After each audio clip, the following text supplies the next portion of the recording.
The mango tree एक आम का पेड़। वंस देयर लाइफ एक बार रहता था ए लेजी मैन एक आलसी आदमी। लेजी का मतलब था आलसी। इन ए विलेज गांव में, ठीक है। एक बार एक आलसी आदमी गांव में रहता था। His only sources of income, ठीक है, उसके केवल सोर्सेज ऑफ इनकम आय का स्रोत वाज ए मैंगो ट्री एक आम का पेड़ था, ठीक है। यानी कि गाँव में एक लेजी आदमी आलसी आदमी रहता था, उसके इनकम का स्रोत जो है वाज ए मैंगो ट्री केवल एक आम का पेड़ था। विच वाज प्लांटेड जो लगा हुआ था in the backyard of his house उसके घरों के बैकयार्ड में, पिछवाड़े में, ठीक है। बैकयार्ड का मतलब है पिछवाड़े। सो उसके घर के पिछवाड़े में विच वाज प्लांटेड जो लगा हुआ था।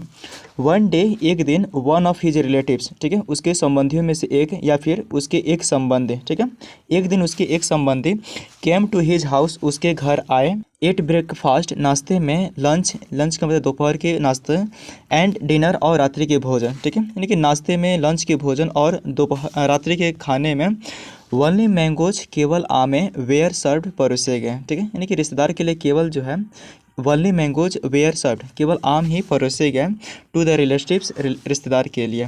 ही गोट फेडअप, फेडअप का मतलब है परेशान हो जाना, तंग हो जाना, ठीक है। फेडअप का मतलब है परेशान हो जाना, तंग आ जाना। सो ही गोट फेडअप वह हो गया परेशान, ठीक है, वह परेशान हो गया ऑफ दिस इससे। And thought of A plan और एक योजना सोचे, ठीक है। थॉट मतलब कहता है सोचना। सो एक योजना सोची। एट नाइट रात्रि में वेन द लेजी मैन जब आलसी आदमी वाज स्लीपिंग सो रहा था। द रिलेटिव्स क्वांटिली वोकअप, ठीक है, रिश्तेदार जो है क्वांटिली चुपचाप वोकअप उठ गया या फिर जग गया, ठीक है। यानी कि जब आलसी आदमी सो रहा था तो रिश्तेदार जो है चुपचाप जग गया, उठ गया। कट डाउन द ट्री पेड़ को काट दिया। एंड फ्लेड अवे और भाग गया, ठीक है। रिश्तेदार जो है चुपचाप रात्रि को उठ करके पेड़ को काट दिया एंड फ्लेड अवे और भाग गया।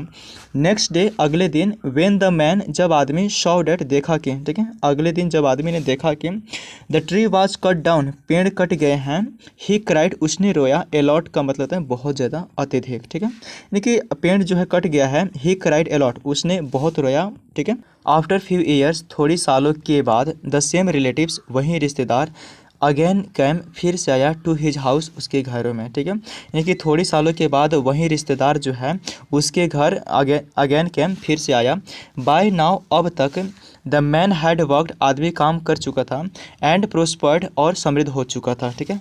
यहाँ पे एंड प्रोस्पर्ड जो है समृद्ध हो चुका था मैंने इसलिए कहा क्योंकि इसका भी हेल्पिंग वर्ब जो है ये हैड है, ठीक है। सो आदमी जो है काम कर चुका था और समृद्ध हो चुका था।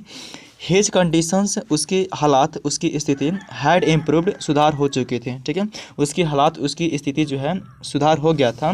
ही थैंक्ड उसने धन्यवाद दिया रिलेटिव्स रिश्तेदार को for making him realized his mistakes, ठीक है। यानी कि उसकी गलती को उसकी गलती को उसे एहसास दिलाने के लिए, ठीक है, फॉर मेकिंग हिम रियलाइज उसे एहसास दिलाने के लिए उसकी गलती को रिलेटिव्स को क्या किया, धन्यवाद दिया।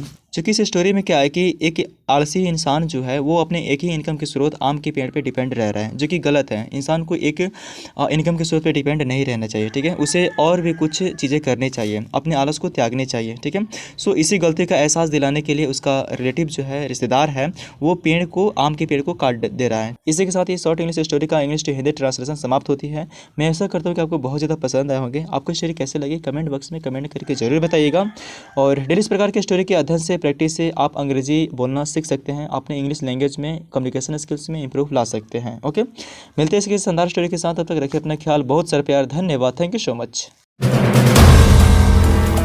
If you like the video, do like, comment, share and subscribe.